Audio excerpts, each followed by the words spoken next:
3 families, 3 hauntings, 1 terrifying truth. What you're about to hear is real, documented, and still unexplained. Some say evil is tied to a house, others to a family. But what if it's something older? Something that crosses oceans and centuries.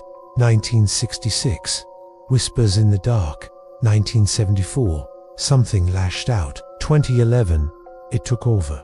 3 eras, 1 presence, 3 cities, 3 families, each dragged into something darker than any of them could explain. He didn't run. He walked slow and calm backwards up the wall of the hospital exam room. His eyes were locked on the ceiling, as if something was calling to him from above. And when the doctor screamed, he smiled. This wasn't from a horror movie. It wasn't dramatized or imagined. It happened right in front of a nurse, a Department of Child Services caseworker, and a doctor who has never spoken publicly about it since it all began in November 2011, when Latoya Ammons moved into a small, weathered home on Carolina Street in Gary, Indiana. With her were her 3 children and her mother, Rosa Campbell. It wasn't much, but it was what they could afford. The moment they stepped inside, something felt wrong. The air was thick and heavy. Lights flickered without reason. Doors creaked open and slammed shut on their own. Footsteps echoed in empty rooms. They chalked it up to old house noises. They had to.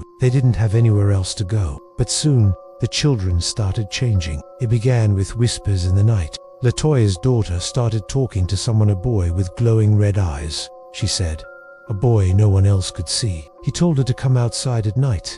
She refused, and one morning, she woke up with long, bloody scratches down her arms. Then came the flies. Despite the biting Indiana winter, the screened-in porch filled with thick, buzzing black flies. No matter how many they killed, they came back every day, relentless. Watching Rosa began hearing deep, animal-like growls rising from the basement. Sometimes it was followed by slow, deliberate footsteps climbing the stairs, always stopping just before the door. One night, she opened that basement door after hearing chains dragging across the concrete, but no one was there. That's when things got worse. The youngest child, only 7 years old, started to act wrong. He would sit for hours in the corner, growling in a deep, inhuman voice. Sometimes he spoke in strange gibberish, like a language no one could place. Then suddenly, he'd return to normal, confused, tearful, with no memory of what had happened one afternoon. Latoya found him locked inside a closet, completely still, staring into the darkness. She called his name. He didn't respond. She touched his shoulder and he turned slowly. They said, "You can't stop it," he whispered. "They already live here." Panicked, Rosa tried to cleanse the home. She lit candles, read Bible verses aloud, and moved from room to room in prayer. But it only made the presence angrier. Dark shadows slithered across the walls. Doors slammed hard enough to crack wood. And then there was the smell like rotting meat and sulfur rising from the bathroom drains, no matter how often they scrubbed them clean. One night, Latoya woke up gasping. Something invisible had its hands around her throat. She clawed at her neck as she struggled to breathe. Rosa rushed in and shouted her name, and in that instant it let go. By April 2012, the family had enough. They left the house behind, but the haunting didn't stop. A few weeks later, during a behavioral evaluation at a doctor's office, the 2 sons were present along with a nurse and a DCS caseworker. The older boy's eyes rolled back in his head. He began to growl, and then he walked backward up the wall, flipped over his grandmother's head, and landed perfectly on his feet. Everyone froze. The nurse ran from the room in terror. The caseworker would later file an official report with one chilling phrase: demonic possession. The story gained traction. News reporters arrived. So did the police. Psychologists ran tests. And finally, the Catholic Church got involved. Father Michael Magina was called to investigate. He met the family. He entered the house. He brought crucifixes, holy water, and recording equipment. But in the basement where the energy felt thickest, his equipment suddenly stopped working. When he later reviewed the audio, he heard a voice. Low, male, raspy. "Leave now," it said. Father Magina believed something evil had taken hold. He requested and received permission from the diocese to perform an exorcism. Not just 3 separate rituals. Each time Latoya's body twisted and contorted violently. Her voice dropped into a guttural growl that didn't sound human. At one point, a candle on the table blew out, despite no wind or open windows. After the final ritual, something changed. The heaviness lifted. Latoya began to feel like herself again. The children stopped hearing voices and growling in their sleep. They never went back to that house. But the story wasn't over. In 2014, paranormal investigator Zach Bagans purchased the house and began filming the documentary Demon House. During production, the crew reported aggression, dizziness, sudden rage, and unexplained illnesses. They captured strange whispers on audio. When the filming ended, Bagans had the house demolished. He said it was too dangerous to let it stand. Today, only an empty lot remains on Carolina Street. But some neighbors still report strange things. They've seen a woman in white standing where the porch used to be. They hear footsteps and screams at night from a house that no longer exists. Latoya Ammons rarely speaks of what happened, but when she's asked if it was real, her answer never changes. "They wanted us," she says, "but we left before they could take us all." And the boy, the one who walked up the wall, he remembers nothing. Not the voices, not the growling, not the hands that reached from the dark. But sometimes he wakes in the middle of the night and sees footprints on the ceiling. But the Ammons weren't the first. Decades earlier, in California, another family faced something similar, only this time, it didn't haunt the house. It attacked the mother. They came at night.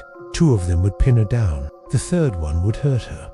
There were no faces, no voices, no shadows to chase. Only the crushing weight of something invisible and angry. And no one believed her until they saw it happen. In 1974, inside a decaying house on Braddock Drive in Culver City, California, Doris Bither, a single mother of 4, claimed she was being physically attacked by something she couldn't see. What began as whispers and cold spots turned into one of the most terrifying and well-documented hauntings in American history.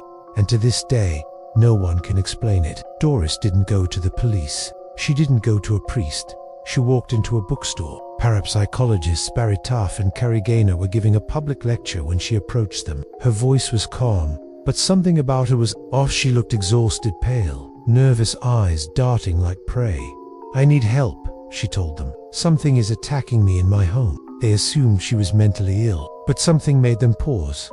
Maybe it was her children standing quietly behind her. Maybe it was the way she spoke. No drama, no desperation, just cold fear. They agreed to visit her house. The Bither home was small, cluttered, and visibly neglected. It reeked of cigarette smoke and mildew, but the atmosphere inside was worse than the smell. The air was heavy, almost sticky. Rooms were dark, despite sunlight outside. Static buzzed in their ears as they walked, and Doris looked like she hadn't slept in weeks. She led them into the bedroom, where most of the attacks happened. As they set up equipment, she began to explain. "They hold me down," she said, her voice cracking. "2 of them. And the 3rd one, it does things to me." Taff and Gaynor tried not to react, but it wasn't just Doris making the claims. Her 16-year-old son Brian stepped forward. He said he'd seen it. One night, hearing his mother scream, he ran to the bedroom. The moment he opened the door, he saw her body being lifted into the air and flung violently across the room. There was no one there. When he rushed in to help, an unseen force knocked him back so hard, he lost consciousness. When he woke, Doris had bruises all over her body. He had a concussion. That was all Taff and Gaynor needed to hear. They returned with cameras, tape recorders, infrared film, and EMF detectors. What they documented over the next few weeks defied every scientific explanation they had. The equipment malfunctioned constantly. Batteries drained within minutes. Cold spots moved around the house. Strange lights blinked and darted through the rooms. One photograph captured a mist hovering above Doris's bed. Another showed a glowing orb arcing toward the wall. One frame, when enhanced, revealed something even more chilling, a vague outline of a human torso, arms extended, hovering above Doris as she lay sleeping. Then came the whisper. A deep, rasping voice was caught on tape. One word, not a growl, not a groan, just "get out." No one in the room had spoken. Then came the night that broke everything. Doris had been growing increasingly unstable, tired, angry, paranoid. She screamed in her sleep. She wandered the halls at night. Her sons started waking with bruises of their own. That night, during a monitoring session, Doris began to convulse violently. The room turned icy cold. The lights dimmed. A sour, rotting stench filled the air. And then, in full view of the investigators and her children, Doris was lifted off her bed and hurled across the room. She hit the wall with a sickening thud and collapsed, sobbing. Her body trembled. Her lips bled. "I can't take it anymore," she cried. "Please make it stop." And then, silence. The temperature rose back to normal. The smell vanished. The house went still. Eventually, Doris fled the house, but the haunting didn't stop. She moved, then moved again. But wherever she went, something followed. The attacks became less violent, but never disappeared entirely. Lights would flicker. Bruises would appear overnight. Shadows moved along the walls, even when no light source could cast them. One night, her son Brian said he woke to see 3 figures standing at the foot of his bed, completely still, completely silent. They didn't move. They only watched. Taff and Gaynor tried to find a rational explanation. They theorized that Doris, with her history of trauma and instability, might have been manifesting the energy herself, a psychic poltergeist event driven by suppressed emotion. But that didn't explain the photos, or the voices, or the things other people saw with their own eyes. Not everything could be in her mind. And how do you hallucinate physical wounds? Doris Bither died in 1999, never truly free from whatever haunted her. She rarely spoke of the entity again, but when asked, shortly before her death, whether she believed it was real, she gave a chilling reply. "There were 3, she said. Only one hurt me. The other 2, they just watched. They always watched." Her sons, now grown, still remember the house vividly, the screams, the shadows, the sound of breathing in an empty room. They say the thing didn't just haunt the house, it haunted their family. The house on Braddock Drive still stands today. Some who live there report nothing strange. Others speak of cold spots, nightmares, and whispering voices in the dark. One tenant said she woke to find the bathroom mirror fogged from the inside, except no one had used the shower. And when she wiped the glass, there were handprints from the wrong side. Neighbors say they occasionally hear crying through the walls, especially at night, even when no one lives there. In 1982, a horror movie called The Entity was released, loosely based on Doris Bither's story. It dramatized many parts, but some say the real case was even worse, because this wasn't just a ghost story. This was the story of a woman everyone dismissed, a mother no one believed, a family torn apart by something no one could see, and nothing could stop. It didn't want to haunt her, it wanted to break her, and according to her sons, it's still out there, watching, choosing, and still, it didn't stop. Across the ocean, in a quiet English town, something ancient waited, not for a family, but for a girl. The crucifix didn't just fall, it ripped from the wall, as if yanked by something furious and unseen. From the hallway came a sound no one wants to hear in an empty house, a low growl, and then laughter. The Pritchard family moved into 30 East Drive thinking it would be peaceful. What they found instead was one of the most violent and terrifying hauntings ever recorded in the UK. It all began in August 1966. Jean and Joe Pritchard had just moved into a modest, semi-detached house at 30 East Drive in the quiet town of Pontefract, West Yorkshire. With them were their 2 children, 15-year-old Philip and 12-year-old Diane. The neighborhood was calm. The house was nothing special, and at first, everything seemed perfectly normal. But within days, strange things began happening. One day, Philip noticed a strange, cold gust of wind sweep through the kitchen. It was summer. The windows were closed. Moments later, pools of water began forming on the kitchen floor, yet there was no sign of a leak. No broken pipes, nothing dripping from the ceiling. A plumber was called in, but he couldn't find the source. Then a white powder began falling from mid-air. Light bulbs started exploding. Loud bangs echoed through the house at random. Green foam bubbled from taps. Furniture moved on its own. Objects vanished only to reappear in other rooms. The family was terrified, but it escalated even further. Philip was the first to see it. A tall figure dressed in black robes standing silently at the top of the stairs. He didn't move. He didn't breathe. And then he was gone. Soon, others began to see it too. Neighbors, visitors, even journalists described the same thing. A hooded figure in dark robes, appearing in doorways or standing at the foot of beds before disappearing into thin air. They began calling it the Black Monk of Pontefract, but it wasn't just a nickname. Local historians uncovered a disturbing theory. Centuries ago, a Cluniac monk had been executed near the area, hanged for the rape and murder of a young girl. He was buried beneath what would later become 30 East Drive. Diane was 12 years old, the same age as the monk's alleged victim. She soon became the target. One night, as Diane walked down the stairs, something slapped her hard across the back, leaving a red handprint. No one was near her. Once, she was dragged screaming across the room by her hair.